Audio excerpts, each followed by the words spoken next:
Of course, life has a way of disciplining us and giving us opportunities to grow, but it's a matter of whether we're going to take them or not. What difference does it make if you make the right choice in the wrong direction? It makes a hell of a lot of difference, because it's going to cause headaches, heartaches, pain, loss, sickness, aggravation. See, when you become addicted to playing the victim, you become addicted to sabotaging yourself, because that's all you're doing. You're simply just sabotaging yourself. And after a while, that wears out. It doesn't wash. It doesn't work.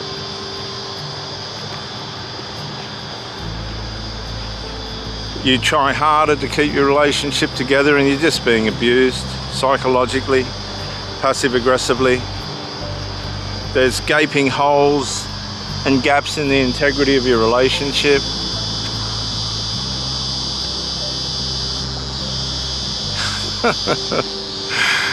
Oh, this little doggy.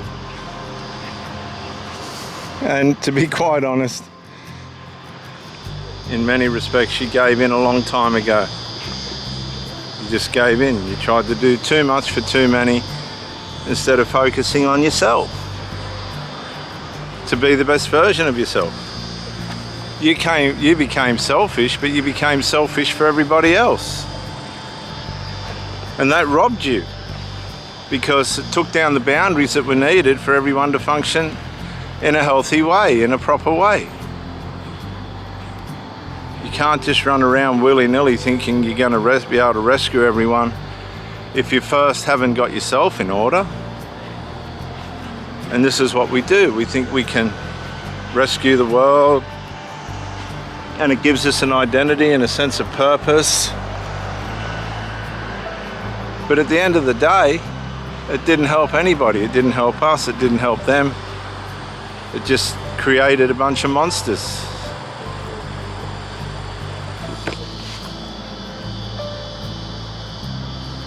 And it's not until we get sick and ill and in need and in want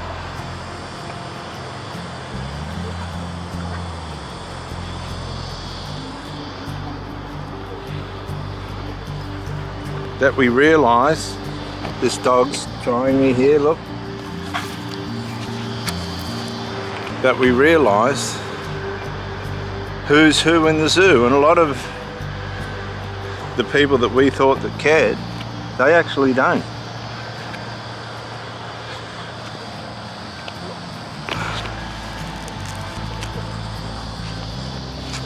They actually don't care. They're just suiting themselves. They're silly bloody selves, as Grandad used to say. They're just suiting them silly bloody selves.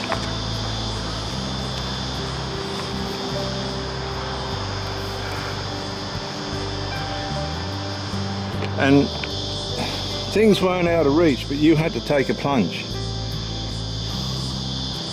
You had to take the plunge, and you weren't prepared to take it. But definitely the things weren't out of reach. Everything was in your reach.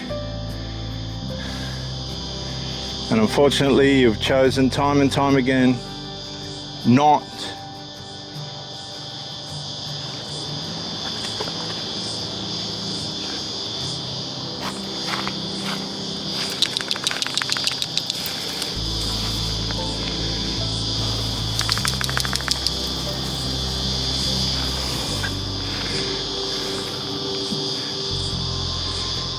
to make the right choices, and it's cost you, and it's cost you heavily. Now he's going to fall in. Is he going to get the stick? He's got the stick. He didn't have to fall in.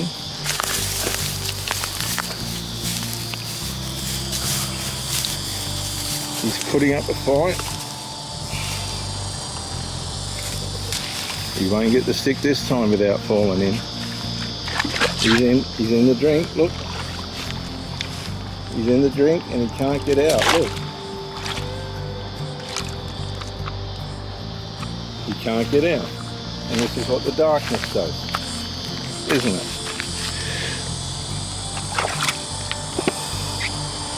This enables us. And we have to be rescued, and we have to be rescued by the one that made us, the Lord himself.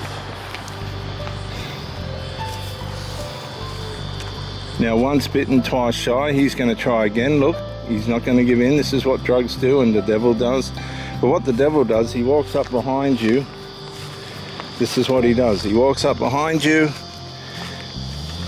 and he kicks you in like that. And then you have to try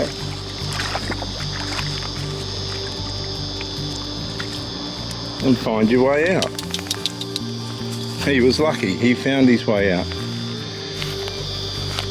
But the devil will lead you up to the drugs and the alcohol and push you into it, psych you into it.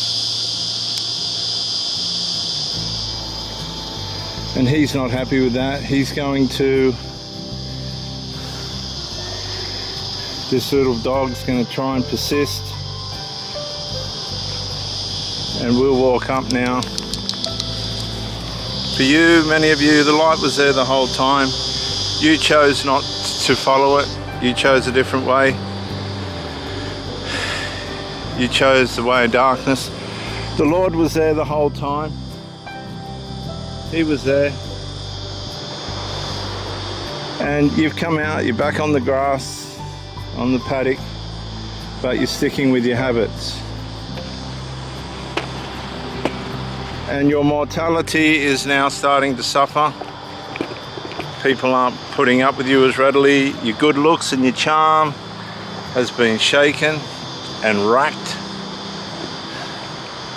Your charisma has been